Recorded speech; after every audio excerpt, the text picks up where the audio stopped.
Yoma Daf Mem Gimel Amud Bet. Bonjour à vous tous. Nous commençons Bezrat Hashem. Troisième ligne. Veisa Taor Alatame. Donc on est toujours dans le même problème des psukim qui se contredisent. Pas parce qu'ils se contredisent, mais parce que à un moment donné, c'est le Kohen idiot, et à un autre moment donné, c'est le Kohen Gadol, etc. Veisa Taor Alatame. Il est écrit que celui qui est Taor, donc le Kohen qui est Taor, il va asperger sur le Tamé. Taor, Miklal, Shu Tamé. Si tu me dis qu'il est Taor, c'est-à-dire qu'il était Tamé et qu'il s'est purifié.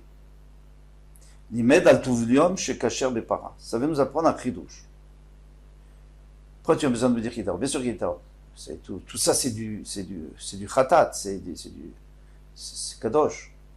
Tu viens de me dire, il est Taor, c'est-à-dire en vérité, il est presque Taor. Il est Taor parce qu'il était au Mikvé, mais il n'a pas attendu le coucher du soleil. Or, on sait très bien qu'il est Taor parce qu'il peut manger le Maser Sheni, mais il ne peut pas manger la Trouma tant qu'il n'a pas attendu le coucher du soleil. Ici, on apprend que la Paradouma peut se faire avec quelqu'un qui est Taor, mais il lui reste encore, pour être 100%, il lui reste encore le coucher du soleil. Amar Avasi. Avasi a dit, qui avoue bas, Rabbi Yochanan Veresh Lakish Bepara, lorsque Rabbi Yochanan et Resh Lakish, ils ont approfondi Para, on aurait pu espérer qu'ils arrivent à trouver une solution entre les psukim. Là, on est en train de faire conclusion, on est en train de dire la conclusion des deux amodim qui sont passés, où on voyait chaque fois que il y avait entre deux psukim une différence énorme. Ici, la femme peut, là, elle ne peut pas. Ici, le katan ne peut pas, ici, il peut.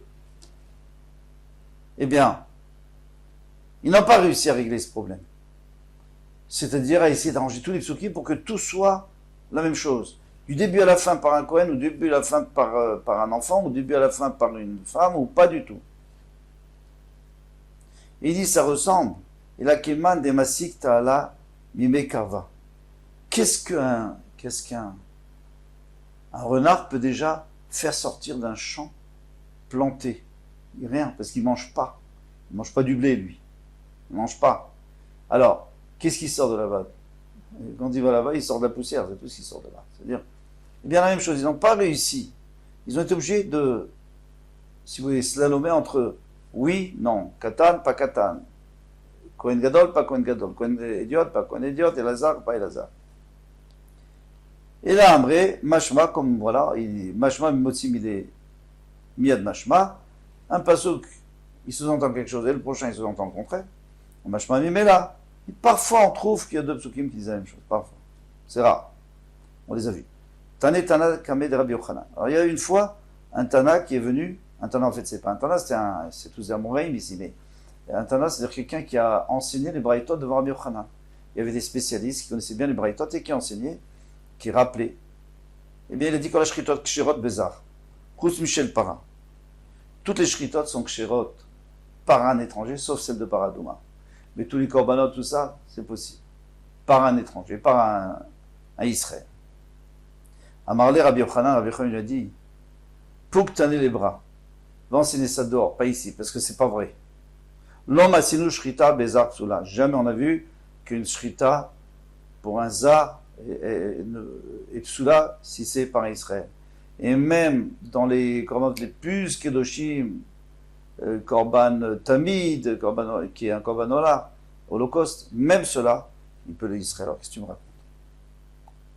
Et continue à dire Rabbi Yochanan l'homme ibayal, l'étana de l'otsaït. Non seulement il n'a pas écouté donc celui qui lui a enseigné ses braïtot parce qu'il dit qu'elle est fausse, c'est braïta. Il a filou les rabbi l'otsaït, même son maître, il n'a pas écouté. Pourquoi? Dam Rabbi Yochanan Mishum Rabbi Shimon ben Yotzadak. Rabbi Yochanan dit au nom de Rabbi Shimon ben Yotzadak, Shritat para bezar psula. Lui dit que la shrita du paradouma, si c'était un étranger, pas soul. Vani omer ksherai. Moi je vous dis, c'est pas vrai. Caché. L'homme atzinu shrita, c'est psula bezar, on n'a pas trouvé. On a un principe qu'une shrita, c'est toujours bon par un Kohen. Alors vous allez me dire, mais comment il peut discuter contre son maître? Eh bien, le Tosfot nous dit que c'était pas son maître Mouvak, c'était pas son maître dont il avait appris toute sa Torah. C'était un de ses maîtres. Donc il pouvait dire, mais moi j'ai appris autre chose de mes autres maîtres. On continue, Balo Etzel Paroshnia. On a dit il revient dans notre Mishnah. Donc il était déjà venu vers son part à lui, du khatat, qu'il a payé de ses deniers. Et il avait dit, Ana Hashem Kaperna, pardonne-moi, moi et ma femme. Maintenant il revient, il dit, moi, ma femme et les Kohanim. Et dans le troisième, mais ça sera le bouc émissaire, il dira, et tous les bénis d'Israël. Alors, il y a deux choses un peu étonnantes ici.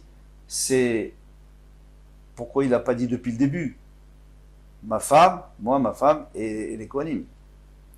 Deuxième chose, c'est pourquoi, s'il a dit au début, moi et ma femme, et maintenant il répète encore une fois, ma femme et Kohanim, ça y est, tu as déjà dit, toi et ta femme. Quelle différence? Donc la Mara pose une des questions. La première question. Quelle différence?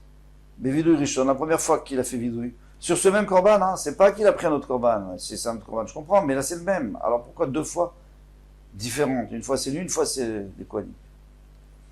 Des noms Amar ou Bnei Aaron, après il n'a pas dit et les enfants d'Aaron Donc ça c'est une question. L'autre question, on va la répondre tout de suite. Tana de Rabbi Ishmael, Kachimidatadin. C'est comme ça qu'il faut faire. C'est ce qui est juste. Din, c'est-à-dire c'est juste. Midatadin notenet, c'est-à-dire la justice nous ordonne de faire. Mutav yavo zakai vechaper al chayav. Il vaut mieux que quelqu'un qui est déjà pardonné et il vienne pardonner, c'est normal.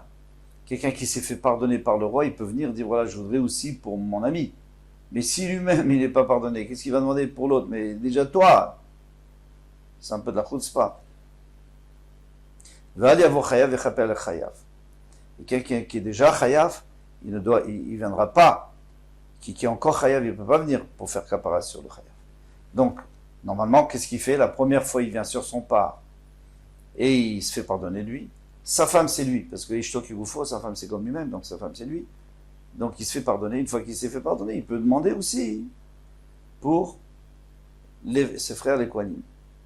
Alors pourquoi la deuxième fois il répète encore? Moi, ma femme et mes frères les Kohanim. Nous dit le Tosfot Yeshanim. C'est parce que pour l'instant il n'a pas été vraiment pardonné puisqu'on n'a pas encore fait la shrita, asperger le sang. C'est là où il va être vraiment pardonné. Alors c'est vrai qu'il a demandé. Donc il a demandé. Donc il peut demander aussi pour les autres. Mais le vrai pardon, il va l'avoir bientôt, dès qu'il va lui faire la shrita et qu'il va se faire chez le sang.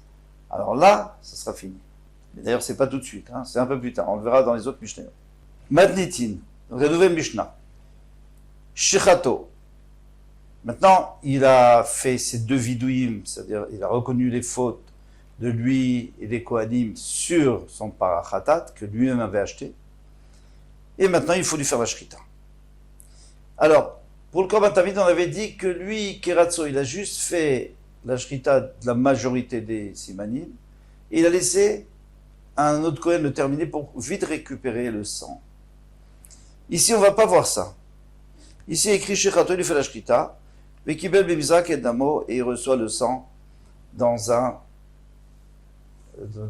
récipient. Alors, est-ce qu'il a tout fait, ou alors il a laissé pour un autre Kohen de terminer? Grande marloquette, très très grande marloquette entre les Mefarshim, les Rishonim, les Achavonim. Il y en a qui veulent dire que on ne nous a pas précisé parce que c'est évident, il peut pas. Si il termine la shrita, il ne va pas pouvoir récupérer tout le sang. Donc c'est pas peine de le dire. Et il y en a d'autres qui disent mais non, c'est pas la même chose parce que le Korban Tamid c'était un Korban de tous les jours. C'est même pas la Voda Yom Kippour spécifiquement. Donc, il risque de prendre du temps pour la Shrita et pas réceptionner le sang comme il faut. Tandis qu'ici, comme c'est le Korban de Yom Kippour, il n'y a que lui qui peut le faire.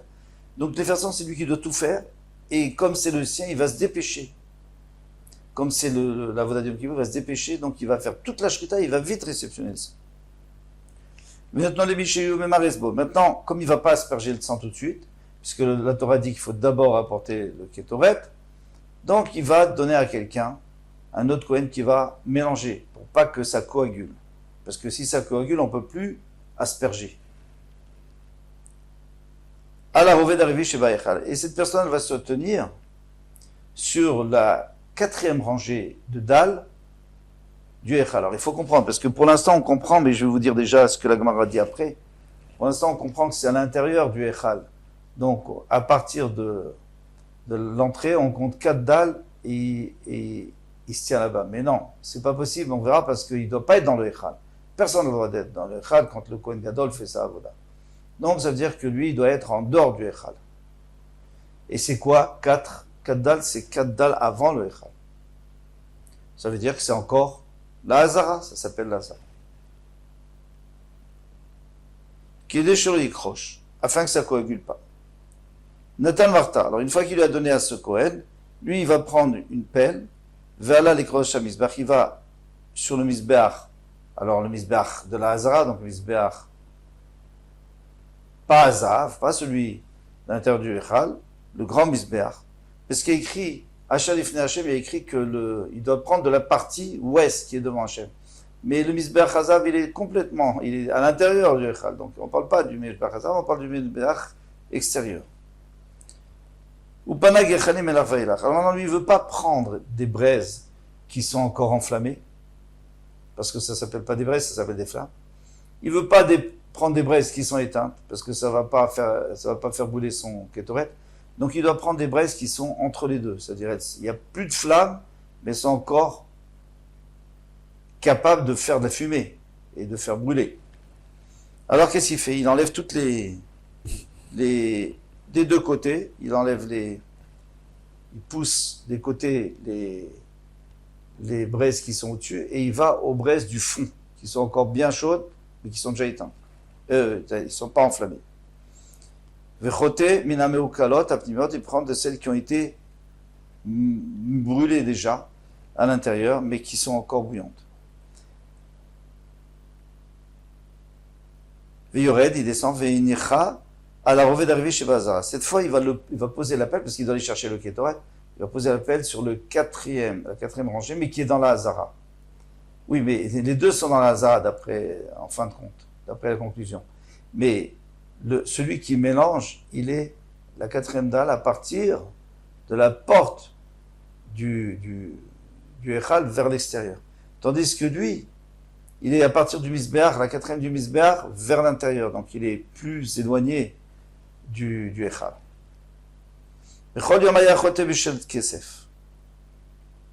Tous les jours, il allait prendre des braises dans une pelle en argent. Pourquoi? Après, il mettait dans une pelle en or pour approcher le kétoret sur le Misbach Hazav. On parle des autres jours, pas Yom Kippur. Pourquoi il prend dans de l'argent? Parce que s'il commence à racler avec de l'or est mou, et comme c'est très très chaud, donc ça va user. Et la Torah ne veut pas qu'on use, Hachem ne veut pas qu'on use et qu'on perde l'argent du cas d'Israël pour rien. Donc il prenait avec une en argent, l'argent c'est beaucoup plus solide, et après il versait dans une en or pour aller faire le kétoret. Mais aujourd'hui, on n'a pas envie de le fatiguer, le Kohen Gadol, d'aller commencer à faire des changements. Donc il prend sa pelle en or, et voilà, et avec ça il va rentrer au Kodesh Kodashim pour le kétoret. Les autres jours, qu'est-ce qu'il prenait? Il prenait une pelle un peu plus grande, de 4 cabines, et après il versait, après il versait dans une plus petite de 3 cabines, parce qu'en fait il a besoin de 3 cabines, il n'a pas besoin de 4. Et pour que ça soit bien plein, donc on verse dedans. Vayom, mais aujourd'hui, aujourd'hui on ne veut pas le fatiguer, de faire des transvasés, donc il prend celle de 3 cabines et il rentre avec ça au Kodesh. Rabbi aussi Omer, Rabbi aussi dit non, les autres jours c'était une CA, donc 6 cabines. Vous marrez des chaque cabine, et après il mettait dans une de 3 cabines. Vayom choté, Béchlochet cabine, ou Yam Achnis, et aujourd'hui il prend une pelle de 3 et il rentre avec cette pelle. Donc c'est juste un chiffre technique qui nous dit que la première pelle, selon lui, Rabbi Yossi, elle est plus grande. Mais dans la finalité, tout ce qui dépasse, de toute façon, ça va tomber par terre, après on verra ce qu'on fera avec. Bechol Yom Haïta Kveda. Tous les autres jours de l'année, elle était lourde. C'est-à-dire, on prenait une pelle en or épaisse. Parce que les braises, elles vont abîmer l'or. S'il n'est pas épais. Veyom Kala. Mais ce jour-là, on prend une fine pour que ça soit plus léger. Pour pas le fatiguer. Bechol Yom Haïta, parce qu'il y avait quand même beaucoup d'avodat à faire ce jour-là. Bechol Yom Haïta Yadak Etzara. Tous les autres jours, il y avait un manche normal. Court. Veyom Aruka. Mais ici, c'était un manche qui était beaucoup plus long. Alors pourquoi le manche était beaucoup plus long? Parce que il pouvait le prendre et il le mettait sous ses aisselles. Donc il aidait à porter, parce que c'est quand même lourd, il est fatigué. Donc il aidait avec la partie qui était sous les aisselles. Tous les jours de l'année, c'était de l'or vert, en fait c'est de l'or jaune. On appelle ça yarok, mais c'est de l'or jaune d'aujourd'hui. Vayom Adom. Aujourd'hui, c'était de l'or rouge. Pourquoi de l'or rouge? Parce que comme il va rentrer au Kodesh, d'abord parce qu'il y a une des raisons, c'est parce que c'est plus joli et c'est plus cher. Deuxième raison, c'est parce que comme il va rentrer au Kodashim pour asperger le sang, et il va aussi rentrer pour faire la Kétoret, donc on associe les deux couleurs, que ça soit toujours la même couleur. Mais ça, c'est Rabbi Menachem qui a dit. C'est vrai, Rabbi Menachem. Bechol Yom Akriv, Pras Beshachrit ou Pras Ben Arbaim. Tous les jours de l'année, il apporte la moitié, donc Khatsi Mané, la moitié d'un mané. Pras, c'est-à-dire moitié, partie. Donc la moitié d'un mané le matin, la moitié de l'après-midi. Et il y en avait 365, mais après il y en avait 368. Pourquoi? Parce qu'il y avait 3 en plus pour Yom Kippour. 3 parts en plus pour Yom Kippour. Vayom Osif Melochofnav. Aujourd'hui, à part ce qu'il approche le matin et l'après-midi dans le Kodesh sur le Mizbeach Hazar, il y a encore Melochofnav. C'est-à-dire il va prendre comme ça avec ses mains, il va remplir, on va voir tout plus loin, il va remplir et il va apporter pas sur le Mizbeach Hazar, mais dans le Kodesh HaKodesh. Bechol Yom Haïta Daka. Tous les jours, c'était de la Kétoret fine. Vayom Mosif Milochosnav. Vayom Daka Minadaka. Aujourd'hui, Yom Kippour, elle était très fine. C'est-à-dire, il fallait la remoudre pour qu'elle devienne très fine, parce que la Torah dit 2 fois. Une deuxième fois, fine. C'est-à-dire qu'il faut la raffiner. Bechol Yom Kohanim Olim Bemizracho Shel Kevesh. Tous les jours de l'année, les Kohanim montent à l'est, c'est-à-dire du Kevesh, c'est-à-dire c'est à droite du Kevesh, puisque le Mizbeach et le Kevesh sont entre le sud et le nord, donc à droite c'est l'est. Donc on monte à droite, bien sûr, parce qu'on va toujours à droite. Même celui qui veut travailler à gauche, il est obligé d'aller à droite et faire tout le tour, parce qu'on va toujours vers la droite. Donc on monte à droite, on fait tout le tour, ou alors on travaille et puis après on continue à faire le tour et on redescend par la gauche. Veyordim b'ma'aravo, et il descendait à gauche, c'est-à-dire à l'ouest. Vayom Kohen Gadol le Be'emtsa, mais aujourd'hui, le Kohen Gadol monte au milieu, Veyored Be'emtsa, et il descend au milieu. Pourquoi il fait ça au milieu? Pour montrer à tout le monde qu'il est à l'aise, et pour que les gens aient confiance, qu'Hachem va leur pardonner, parce que lui, c'est notre messager. Donc si lui se sent bien, comme à la maison, il est à l'aise avec Hachem, donc c'est une preuve que ça va bien se passer. Rabbi Yehuda Omer, le Olam Kohen Gadol le Be'emtsa ve'yored Be'emtsa. Le Kohen Gadol, toute l'année, il va au milieu. Pourquoi? Parce que c'est le kavod du Kohen Gadol de le faire monter au milieu et de faire descendre au milieu. Bechol Yom Kohen Gadol mekadesh yadav v'raglav min ha-kior. Tous les jours de l'année, il se lave les mains et les pieds avant de faire d'avodot, du kior, comme tous les autres Kohanim. Vayom min ha-kiton shel zahav. Et aujourd'hui, on lui donne un récipient en or, un genre de bassine en or dans lequel il fait kiddush, se laver les mains et les pieds. Rabbi Yehuda Omer, le Olam Kohen Gadol mekadesh yadav v'raglav min ha-kiton shel zahav. Il dit, mais pas seulement aujourd'hui, tous les jours de l'année. Pourquoi? Parce que c'est pas tellement respectueux envers lui de le faire laver les mains et les pieds à l'endroit où tout le monde le fait. Donc on lui réserve un récipient spécial. Bechol Yom Ayu Sham Arba Marachot. Alors ça, il faut bien se rappeler parce que c'est très important. Et on le revoit souvent. Donc sur le Mizbeach, il y avait 4 foyers. Donc on arrive sur le Mizbeach, on monte à droite. À droite, c'est le coin sud-est. Et là, il y a la grande maracha, le grand foyer où on fait les korbanot.